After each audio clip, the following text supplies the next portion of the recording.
वो दिन आए प्यारे प्यारे प्रभु से मिलन मनाने के। वो दिन आए प्यारे प्यारे प्रभु से मिलन मनाने के। प्रभु से प्यार पाने के, प्रभु से प्यार पाने के, उन पे बलिहार जाने के। ओम शांति। प्रभु मिलन के प्यारे प्यारे दिन आ गए हैं या आ रहे हैं? आ गए हैं। आप सभी भाई बहने जो पहले यहाँ पधारे हैं सेवा अर्थ, मैं उन सब के लिए 2 संकल्प देता हूँ। पहला तो अपनी तैयारी बहुत सुंदर कर लें ताकि बाबा के मिलन का अति सुंदर अनुभव प्राप्त हो। दूसरा, आप सभी पहले आए हैं तो शांतिवन के वाइब्रेशंस को इतना पावरफुल बनाएं कि जो भाई बहनें बाबा से मिलने आएंगे, नए आएंगे बहुत, उनको सुंदर अनुभव हो, निश्चय दृढ़ हो जाए और वे बाबा से अपना श्रेष्ठ भाग्य लेने के लिए सदा तैयार रहें। तो 2 काम आप सभी को करने हैं। ऐसा माहौल बना देना है कि जब सब लोग यहाँ आए, आप सब जानते हैं टीचर्स बहनें बैठी हैं, संख्या कम मिलती है तो नयों को ही चांस देना पड़ता है। यहाँ आते ही उन्हें ऐसा लगे एक अलौकिक दुनिया में प्रवेश कर लिया है। यही वो जगह है, यही वो ज्ञान है, यही वो बाबा है जिससे हम मिलना चाहते थे, जो हमारा अपना है। बहुत महत्व की बात है हम सब के लिए भी और आने वालों के लिए भी कि बाबा हमारा है। ये बहुत गहरी फीलिंग हमें भी होती रहे और आने वालों को भी होने लगे। हमारा है वो जिसको आज तक हम भगवान कहते थे, जिससे मिलने के लिए तरसते थे, जिसके आगमन की राहें तकते थे, वो हमारा है। तो जब बाबा आए तो ऐसा लगे वही है जो प्यार का सागर है। ये वही है जो हमारी जन्म जन्म की कामनाओं को पूर्ण करेगा। ये वही है जो हमारी जन्म जन्म की भक्ति का फल देने आया है। तो सभी भाई बहनें तैयार हैं दोनों कामों के लिए? बोलो हाथ उठाकर। तैयार है ना? बहुत अच्छा। तो पहले मैं आप सभी के सामने एक बहुत सहज और अति सुंदर बात पुरुषार्थ की रखना चाहूँगा, और वो है हमारी श्रेष्ठ स्थिति का आधार श्रेष्ठ स्मृतियाँ। 2-3 दिन पहले भी आ गया है वरदान में।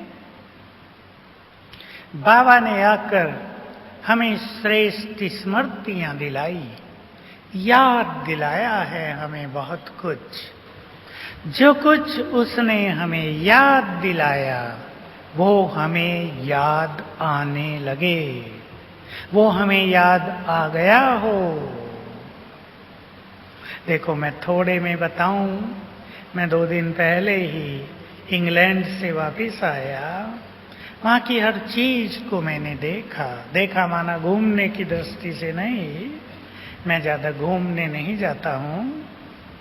वहाँ के लोगों की मेंटलिटी, वहाँ की कल्चर मैं देखना चाहता था। जिन्होंने विश्व के 2/3 हिस्से पर राज किया वो कैसे हैं, मुझे मौका मिला उनके महल को देखने का भी बिल्कुल अंदर से, और विशेष बात उनकी पार्लियामेंट को देखने का। ऐसा ही मौका मिला कि वहाँ का एक लॉर्ड, जिसकी बहनों से पहचान थी, उस बहनों ने उनको फ़ोन किया कि ऐसे ऐसे हैं, हम देखना चाहते हैं। उसने कहा आओ।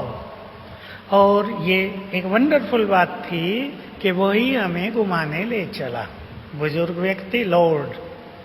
मैंने उससे पूछा यूके में लॉर्ड का चुनाव कैसे होता है, आप कैसे चुने गए? बहुत होमली हम उससे हो गए।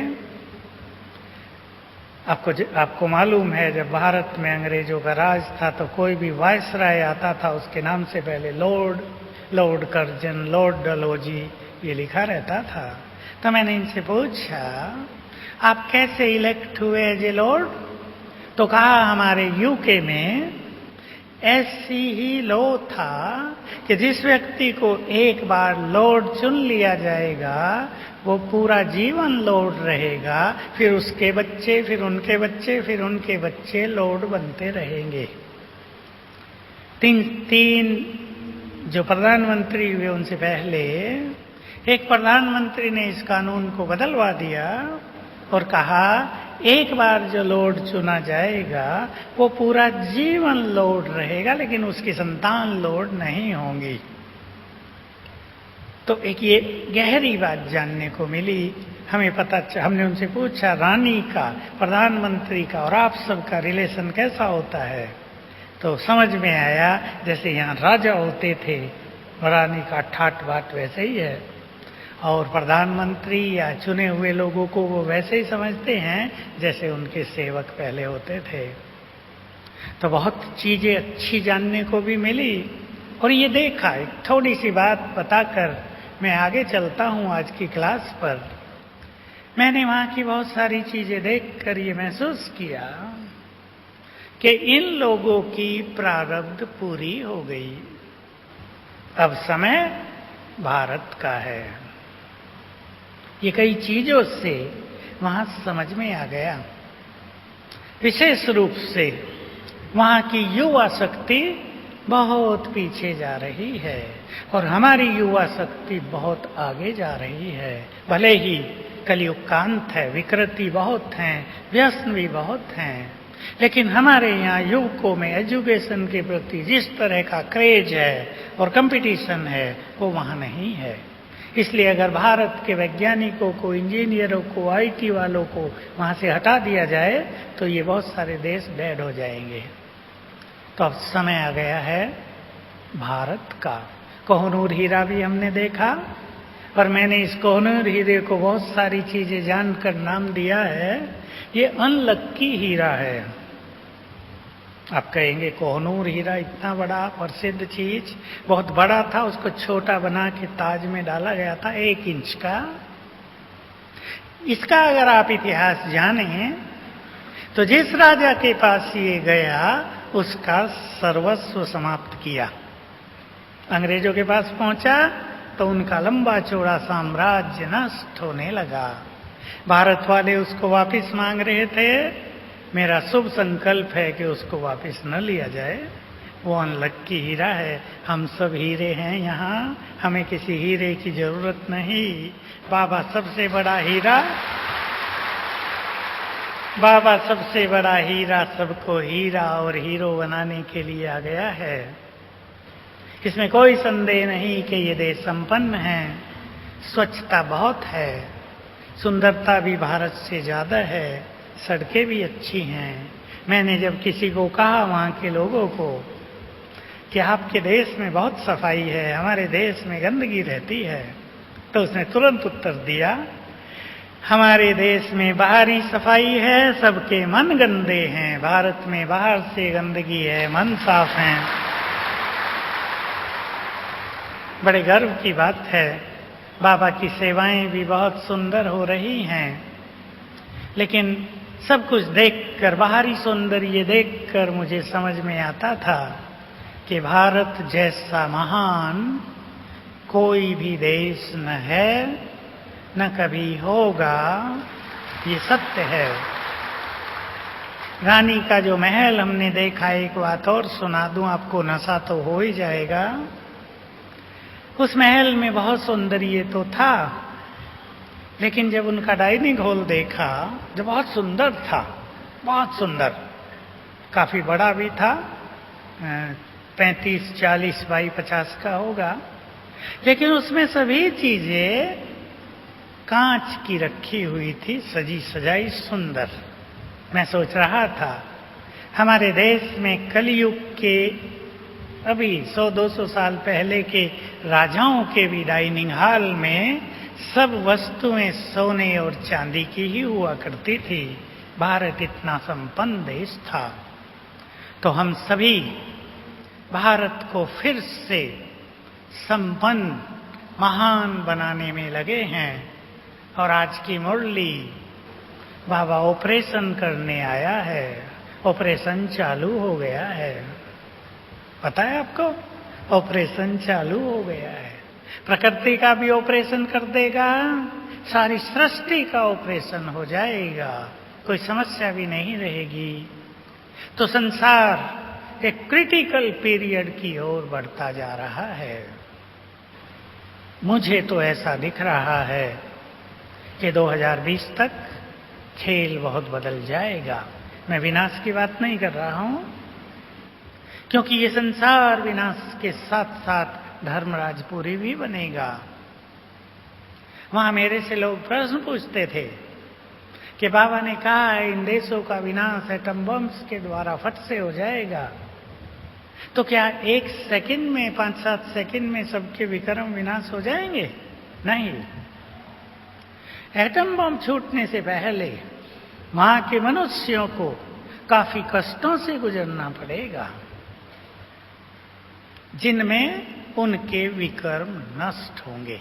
मुख्य बात जो संसार में बहुत बढ़ती जा रही है, और वहां तो जिसका प्रकोप होता जा रहा है, वो है मानसिक रोग। और मानसिक रोगों की संसार में कोई दवाई नहीं होती, क्योंकि रोग मन में है, दवाई ब्रेन को दी जाती है, उससे मन के रोग ठीक नहीं होते। इसलिए आप सभी को मैं 2 चीजें याद दिलाऊंगा। अपने मन को बहुत हल्का और प्रसन्न रखें सभी, ताकि मन में न टेंशन हो, न जरा भी डिप्रेशन का स्वरूप आए। मैं आप सभी को सावधान करना चाहता हूं एक चीज के बारे में, जो बाबा के शब्द हैं कि अंत में बाबा के बच्चों की भी 2 लाइन होंगी, एक प्राप्ति करने वालों की, दूसरी पश्चाताप करने वालों की। जो पश्चाताप करेंगे उनको एक सूक्ष्म डिप्रेशन हो जाएगा। इसको मैंने नाम दिया है स्पिरिचुअल डिप्रेशन। हम सब इससे बचेंगे, इसलिए सभी यहां आकर, शांत स्थान है, आप अपनी सांसारिकता से मुक्त हैं, गहन चिंतन करेंगे संगम युग पर।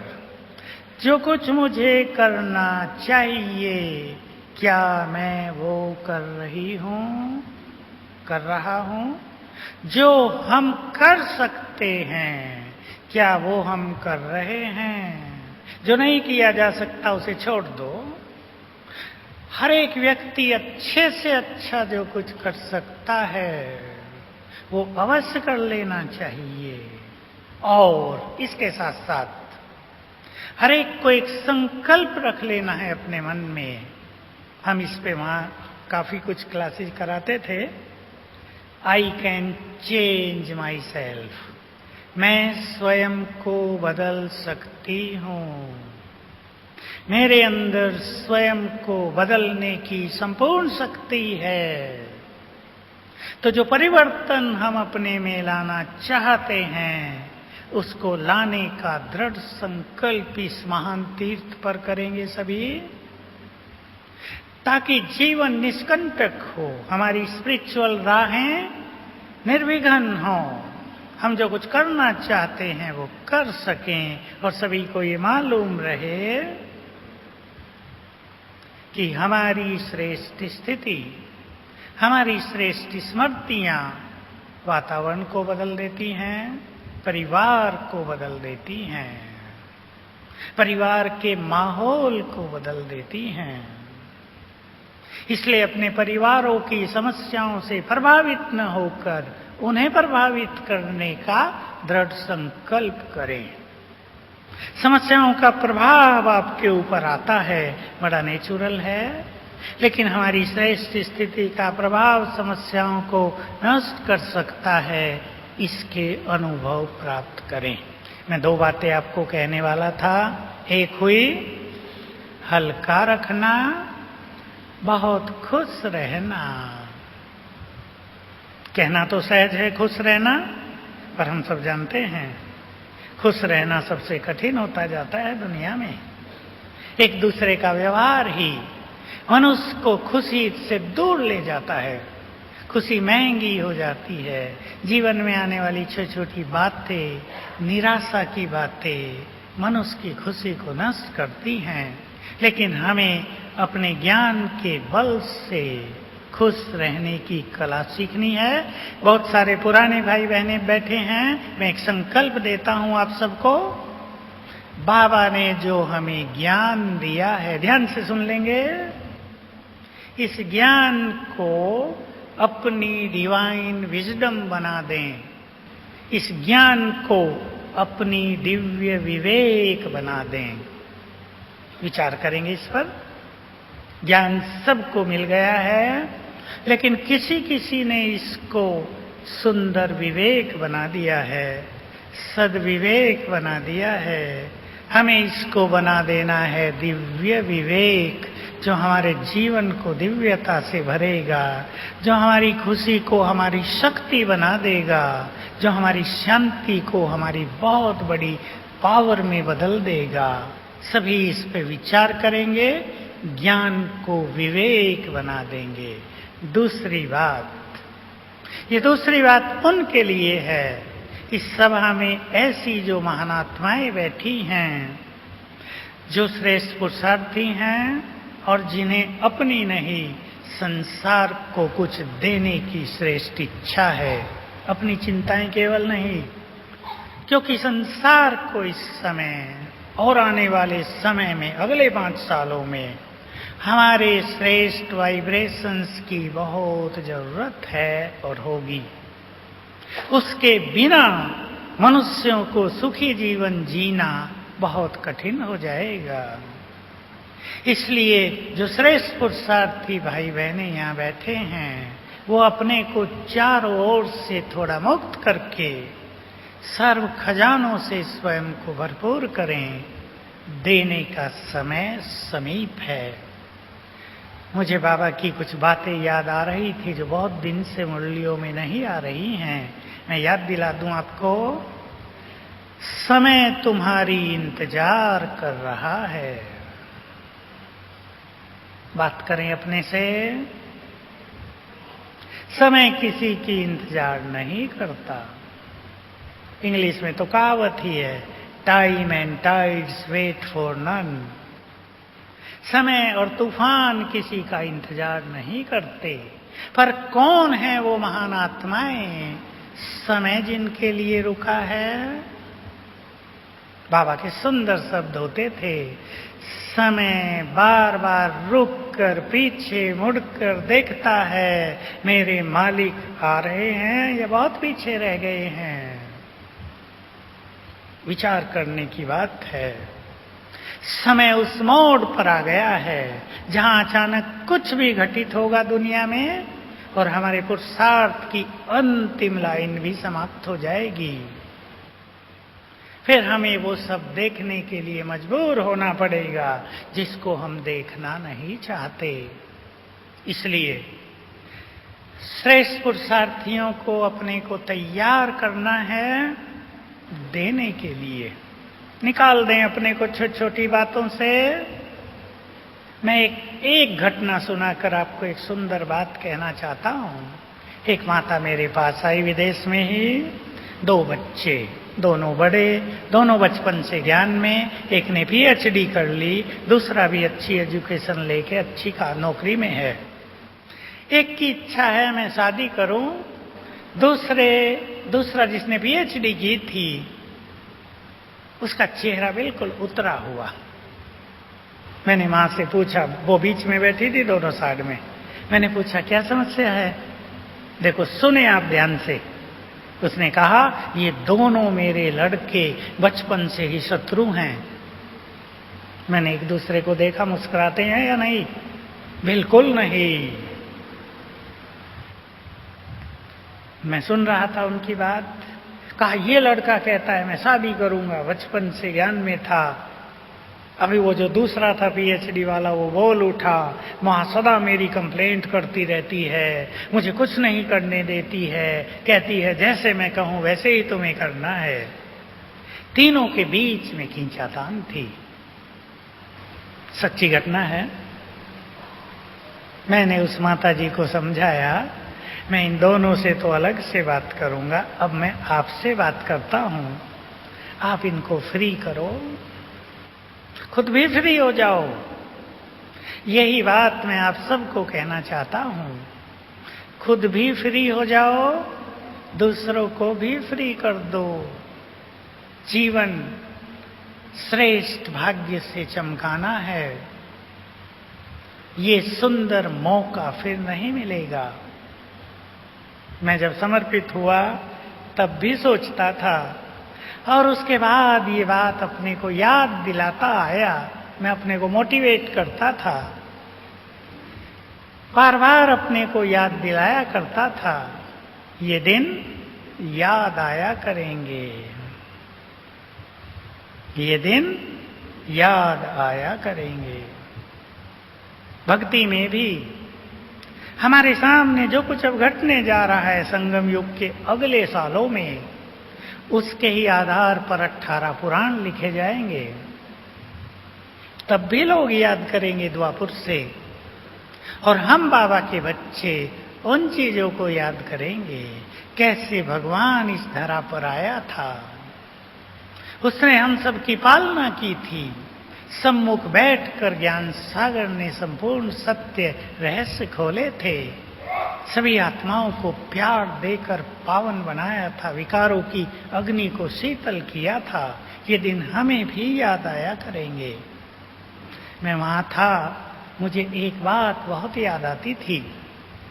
मैंने पूछा, बहुत सारे पुराने विदेशी भाई बहने जो अंग्रेज जिन्हें हम कहते हैं क्रिश्चियन बैकग्राउंड से जो हैं, वो दिखते नहीं थे। ऑस्ट्रेलिया के बहुत सारे वो पुराने भाई बहने दिखते नहीं हैं। मैंने पूछा वो कहाँ चले गए, कि सब विदाई ले गए। मैं सोचा यही वो विदेशी भाई बहने हैं थे जिनके लिए बाबा 12-12 घंटे 16-16 घंटे ओम शांति भवन में बैठा, उनकी पालना की, प्यार दिया। दादी को भी कष्ट तो होता होगा ना जिनके तन में वो बैठा है, उनके कष्टों को भी बाबा ने ठीक किया, सहन करने की उन्हें शक्ति दी। और जिन आत्माओं की रात रात भर बैठकर पालना की, वो कैसे उसे छोड़कर चले गए। तब हमें भी लगता था बाबा इनको कितना टाइम दे रहा है। सोचें, प्रभु पालना मिल रही है, उस पालना का हमें रिटर्न देना है। अब बाबा भी तो अपने इस महान कार्य को क्लोज अप करना चाहता है ना।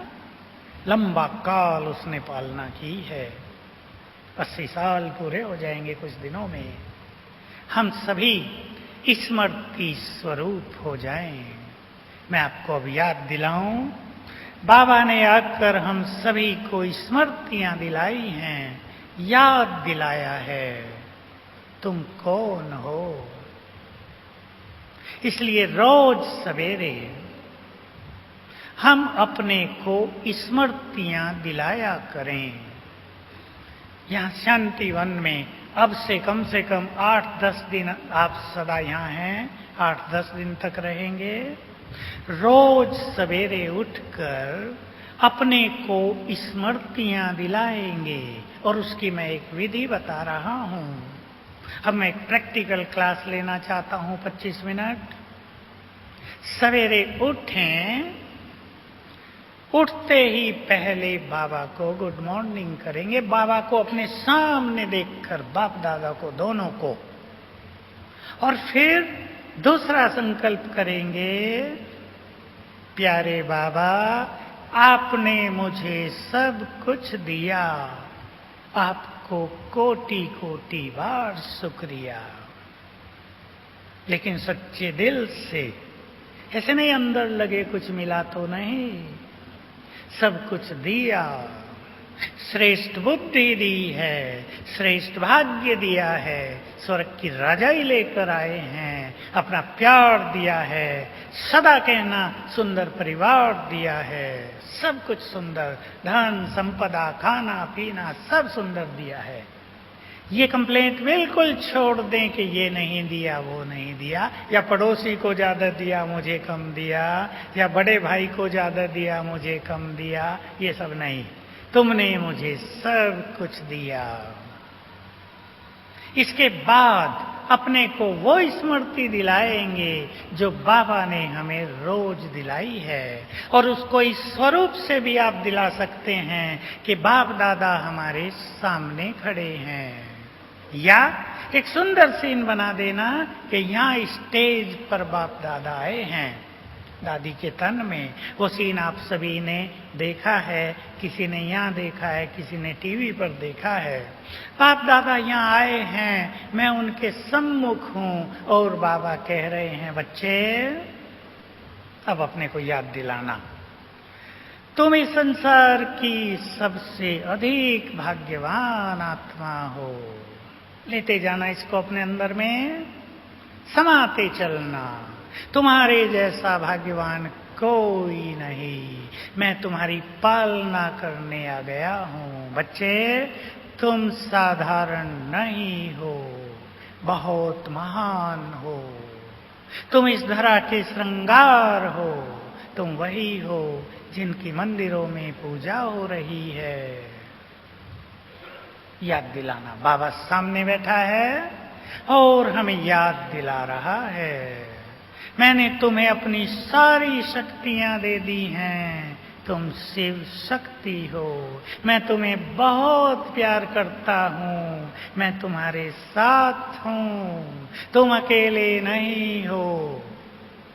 बाबा को सामने देखकर उसकी आवाज सुनना, जागृति आ जाएगी, बिल्कुल चेतन हो जाएंगे। लेकिन ध्यान देंगे, ये काम यहां आने से पहले ही कर लेना है। आंख खुली और ये सब चालू कर देना। कई लोग क्या सोचते हैं, नहा धो के तैयार हो जाएं, हॉल में चलकर योग करेंगे, तब तक मन काफी एक्टिव हो जाता है, किसी के मन में व्यर्थ चलने लगता है, किसी के कल याद आने लगता है, किसी को घर याद आने लगता है।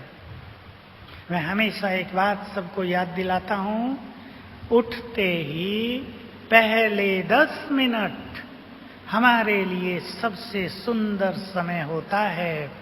इसमें हम अपने जीवन को बदल सकते हैं, भाग्य को पलटा सकते हैं, बुद्धि को महान बना सकते हैं, दिव्यता से भर सकते हैं। इसलिए वो 10 मिनट बिताने नहीं है नहाने धोने में।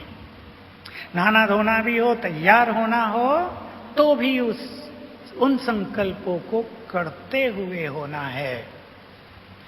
इस तरह रोज सवेरे पहले 10 मिनट स्वयं को चार्ज करेंगे। मैं इसे कहता हूं चार्ज करना। और जब आप यहां आकर बैठें तो 5 स्वरूपों का अभ्यास करें। जिनको नहीं आता बहनें सिखा देंगी यहां। 5 स्वरूपों का अभ्यास हमें स्मृति स्वरूप बना देता है। और मैं थोड़े में आपको कह दूं, मैं आत्मा हूं। पहली स्मृति, स्वयं को चाहे यहां देखें बहुत तेजस्वी आत्मा, चाहे सामने देखें अपने को, ये मैं हूं। आत्माभिमानी होने की बहुत अच्छी प्रैक्टिस की जा सकती है। मैं आत्मा शांत हूं। इसको रटेंगे नहीं, इसको रिपीट नहीं करेंगे, स्वीकार करेंगे। मैं शांत हूँ। 3 बार कर दो, मैं शांत हूँ। मेरे पास गहन शांति है। मैं प्रेम स्वरूप हूँ। मेरे पास प्यार भरपूर है। मुझे परमात्मा प्यार मिला है। मैं सबको प्यार बांट सकता हूँ। मैं बहुत सुखी हूँ, सुख स्वरूप हूँ। मैं इन शब्दों को चेंज कर रहा हूँ थोड़ा सा, क्योंकि ये कहने की आदत पड़ गई है सब ब्राह्मणों को और कोई इफेक्ट नहीं होता। मैं बहुत सुखी हूँ। स्वीकार करें, मैं बहुत सुखी हूँ। बाबा, आपने मुझे बहुत सुख दिया। मैं बहुत सुखी हूँ। आपको पाकर हमारे जन्म जन्म के दुख मिट गए। मैं बहुत सुखी हूँ। देखना अनुभव, मेरे पास संपूर्ण पवित्रता है। आपने मेरी सोई हुई पवित्रता को जगा दिया है। मैं परम पवित्र हूँ। मेरे पास पवित्रता का बल है। संकल्प क्रिएट करेंगे। सभी सीख लें, जितने सुंदर संकल्प रचेंगे उतना ही ज्यादा आनंद होगा। बिना संकल्पों के योग करने से शक्ति मिल सकती है, पर किसी को नींद भी आ जाती है और किसी का मन व्यर्थ में भटक जाता है। इसलिए सभी ये याद करें, हमारे मन में जो संकल्प रचने की शक्ति है, क्रिएटिव एनर्जी है हमारे मन में, इसको यूज करें। तो सवेरे सुंदर संकल्पों की रचना करेंगे और यही संकल्प सारा दिन हमारे जीवन पर अमिट छाप छोड़े रखेंगे। बहुतों को सुंदर संकल्प करने आते नहीं हैं, सीखने हैं। केवल बाबा के बच्चे ही श्रेष्ठ संकल्प जानते हैं, उन्हें क्रिएट कर सकते हैं, उसका फायदा उठाएंगे। नहीं तो सभी की शिकायत होती है, हमारे पास मनन शक्ति नहीं है, और मनन शक्ति उनके पास नहीं होती जिनका मनन व्यर्थ में ज्यादा चलता है। देखो, मन के अंदर मनन शक्ति तो है ही, मन माना ही जिसमें मनन शक्ति है, उसे हम व्यर्थ में चला दें या पॉजिटिव समर्थ ज्ञान में चला दें। सुंदर संकल्पों की रचना के साथ सवेरे योग का अच्छा आनंद लेंगे। 5 स्वरूपों का अभ्यास भी, परमधाम में बाबा के पास जाकर बैठना भी, वापिस इस देह में अवतरित होने का अनुभव, सूक्ष्म लोक में बाप दादा से मिलन का अनुभव, ये बहुत सुंदर भिन्न भिन्न तरह की ड्रिल के द्वारा सवेरे के समय को सफल करेंगे। सारा दिन और कर्म करते हुए, सेवा में रहते हुए आप उनको याद करते रहना। कल के लिए जो सबका जाना पहचाना संकल्प है, मैं एक महान आत्मा हूं। सवेरे इसको गुड फीलिंग में ले आना। जैसे बाबा सामने खड़े होकर मेरे सिर पर हाथ रखकर मुझे कह रहे हैं, बच्चे तुम साधारण नहीं हो, बहुत महान हो। मैं महान हूं। सवेरे एक बार अच्छी तरह ये हमारे अंतर मन में समा जाए और फिर दिन में इसको याद करते रहना और लक्ष्य रखना, हर घंटे में 3 बार अवश्य इसको याद कर लेना है। आप इससे पाएंगे मन व्यर्थ संकल्पों से मुक्त रहेगा। सबको ये गुह्य बात जाननी चाहिए, जो संकल्प हम बार बार करते हैं उससे जो एनर्जी क्रिएट होती है वो आत्मा से हमारे ब्रेन को जाती रहती है, वो सारे देह में भी फैलती रहती है। इसलिए सवेरे से अगर बहुत अच्छी तरह याद कर लें तो सारा दिन वो प्योर एनर्जी, पॉजिटिव एनर्जी हमारे मस्तिष्क में जाती रहेगी। माताएं भी समझ लें ध्यान से। मैं कल के लिए एक बहुत सहज बात आपको कह रहा हूं। 4 बजे से उठ 3:30 4 जब भी आप उठें और 8 बजे तक योग में मुरली सुनते और बीच के खाली समय में आप 25 बार याद कर जाना, मैं एक महान आत्मा हूं। 5 बार यहां आने से पहले, 5 बार योग में, 10 बार बीच के 2 घंटों में 5 से 7 और 5 बार मुरली के समय। आप पाएंगे आपके ब्रेन को बहुत प्योर एनर्जी चली गई है। मुरली का आनंद आएगा, मुरली बहुत बड़ा सुख देगी और सारा दिन उसका अभ्यास करने से एक गहरी छाप मन पर उसकी पड़ जाएगी। हमारे अंदर छुपी हुई महानताएं जागृत हो जाएंगी। हमें पुरुषार्थ ज्यादा नहीं करना पड़ेगा, संस्कार महान हो जाएंगे, विचार महान हो जाएंगे। दूसरा संकल्प, मैं पवित्रता का फरिश्ता हूं। गुड फीलिंग के साथ ये संकल्प करेंगे। पानी पीते हुए भी 2 बार, चाय पीते हुए 5 बार, भोजन खाते हुए 5 बार, मुरली सुनते हुए 10 बार, सवेरे 25 बार। निश्चित कर लें, अपना अपना प्लान बना लेना। यहीं से आपको आ जाएगा पुरुषार्थ की श्रेष्ठ प्लानिंग कैसे करें। मैं मास्टर सर्वशक्तिवान हूं। साथ में संकल्प जोड़ देना, परमात्म शक्तियां मेरे पास हैं। मैं इस देह में अवतरित आत्मा हूं और मैं वही हूं जिनकी मंदिरों में पूजा हो रही है, इष्ट देव देवी। आंख खुलते ही ध्यान से सुन लेंगे, उठते ही मन डांस करने लगे, मेरे जैसा भाग्यवान कोई नहीं, क्योंकि आज स्वयं भगवान मुझसे मिलने आ रहे हैं। और फिर ऊपर को देखेंगे, ज्ञान सूर्य सारे संसार पर अपनी किरणें डाल रहे हैं और फिर वो धीरे धीरे नीचे आ रहे हैं मुझसे मिलने और आ गए आंखों के सामने। उनकी किरणें सामने से मुझ पर पड़ने लगी। सवेरे के समय कई बार ये अभ्यास कर लेना, कम से कम 10 बार, और दिन में इसको याद रखेंगे, मैं पद्मा पदम भाग्यवान हूं, आज स्वयं भगवान मुझसे मिलने आ रहे हैं।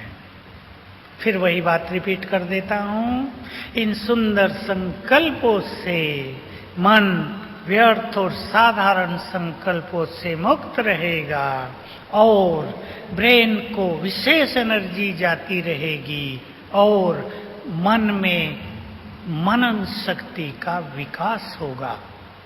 पसंद है? करेंगे सभी? धुन लगा दें। हमें सुंदर अनुभव करने हैं और ये अनुभव पूरा जीवन हमें काम आएंगे। आप पुरुषार्थ की एक रूपरेखा समझ सकेंगे और शाम के समय भी सब कोशिश करेंगे, जो भी अपनी सेवाओं से फ्री हों, योग में आकर बैठें और यही सब अभ्यास करें। बहुत बिजी भी हों, आधा घंटा तो शाम के समय भी योग अभ्यास करना है। क्योंकि जब भाई बहनें सेवाओं में आते हैं तो सेवाओं में आके रिमझिम भी रहती है, ब्राह्मण परिवार मिलता है, खुशी भी होती है, आपस में मिलते हैं, बात करते हैं, वो सब ठीक है, उसकी कोई मनाही नहीं है। सुंदर परिवार मिला है, जन्म जन्म की महान आत्माओं का मेला हुआ है, तो रिमझिम भी रखनी चाहिए, लेकिन उसमें बाह्य मुक्ता ना आ जाए। सब इस रहस्य को भी याद रखेंगे, खुशी यदि बाह्यमुखी हो जाए तो खुशी वहीं नष्ट हो जाती है।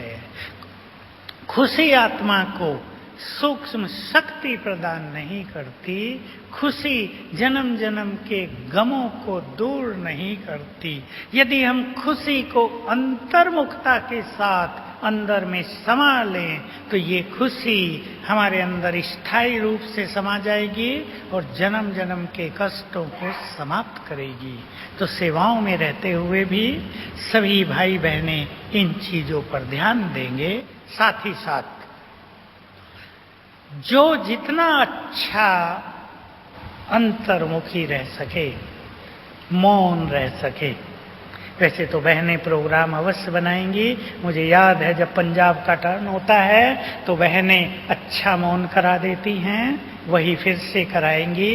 मुझे याद है जब दीदी मनमोहिनी थी, हमारे यज्ञ में हर सोमवार और गुरुवार को मौन चलता था। बहनें बैठी हैं, याद हैं? वो दिन बहुत सुंदर होते थे साधनाओं के। दादी कुमार का भी बाबा के आने से 2 दिन पहले से भट्टी और मौन का प्रोग्राम बना देती थी। आप सब यहाँ बनाएंगी ही बहनें, लेकिन व्यक्तिगत तौर पर स्वयं को बहुत अधिक अंतर्मुखी रखना, क्योंकि बोलने से भी हमारी बहुत शक्तियां नष्ट हो जाती हैं। जो व्यक्ति ज्यादा बोलता है उसकी मनन शक्ति भी क्षीण होती रहती है। जिसको एकाग्रता की शक्ति बढ़ानी है उसको भी अंतर्मुखी होना ही चाहिए, मौन रखना ही चाहिए। और जो बहुत ऐसी सेवाओं में हैं जहां बोलना ही पड़ेगा तो वो लक्ष्य रख लें सवेरे 8 बजे तक, और ऐसे ही शाम को 6 से 10 बहुत अंतर्मुखता रख लें। मैं ये नहीं कहूंगा आप बिल्कुल न बोलें, लेकिन अंतर्मुखी हो जाएं। अंतर्मुखता का यहाँ अर्थ है अपने विचारों को बाहर से समेट कर अंदर ले जाएं, अपनी इच्छाओं को बाहर से समेट कर अंदर ले जाएं, अपनी कर्मेंद्रियों के रसों को जो मनुष्य को बाहर की ओर ले जाती है उसको अंतर्मुखी कर दें। गहरे चिंतन में, इस चिंतन में कि भगवान आया है तो मुझे उससे अधिक ले लेना है, ताकि किसी भी जन्म में कोई कमी ना हो। बस मैं आपको इतना कहूंगा, 3 मिनट और। अपने को इतना संतुष्ट कर देना है ताकि वो संतुष्टता द्वापर युग के बाद भी चलती रहे। इतनी गहन शांति का अनुभव कर लें ताकि द्वापर से शांति की तलाश न रहे। अपने चित्त को खुशी से इतना भर दें कि द्वापर के बाद भी हम संसार को खुशी बांटते रहें। अपने विवेक को इतना दिव्य बना दें, अपनी बुद्धि को सद्विवेक से इतना भर लें कि द्वापर से भी हमारे पास श्रेष्ठ बुद्धि रहे। इतना अपने को संतुष्ट और सरल चित्त कर लें। मैं आपको याद दिलाऊं, जीवन के सुखों के लिए, परिवारों में खुशहाली के लिए, पुरुषार्थ की तीव्रता के लिए, समस्याओं को सहज पार करने के लिए सरल चित्त होना परम आवश्यक है। हल्के होना, सरल चित्त होना, हर बात को सहज भाव से लेना। देखो, आपको यहाँ संगठन में सरलता की परीक्षा होती है। भोजन पे क्यू लगी हुई है, आपको भूख लगी है, फिर भी आपको सहज भाव से रहना पड़ेगा।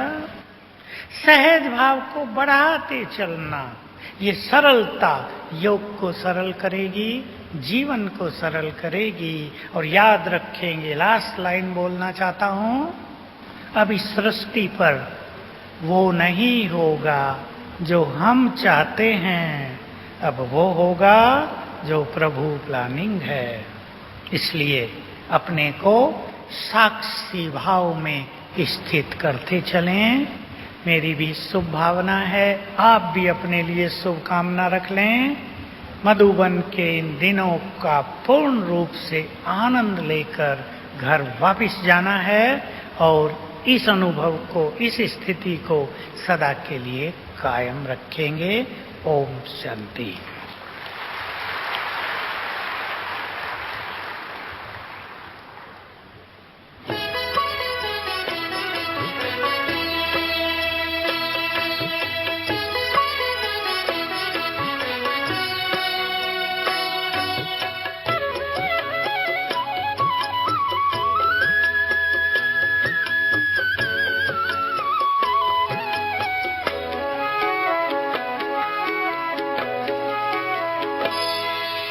कदम कदम पर मदद तुम्हारी ये एहसास दिलाती है।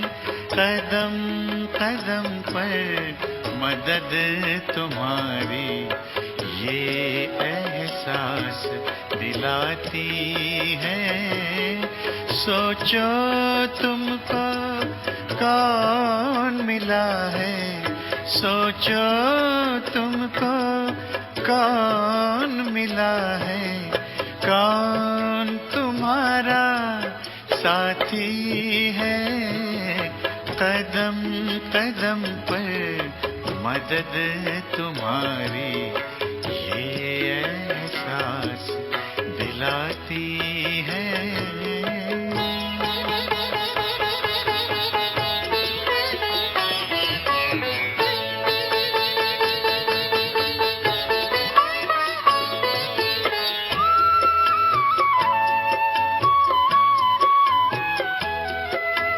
पल भर जब भी होते अकेले पास मेरे आ जाते हो। पल भर जब भी होते अकेले पास मेरे आ जाते हो। धीमे धीमे कानों में अनहद नाद सुनाते हो। एक किरण अनदेखी आती, एक किरण अनदेखी आती, राह दिखाकर जाती है। भरते हुए ना किसी ने देखा पर झोली भर जाती है। कदम कदम पर मदद तुम्हारी ये एहसास दिलाती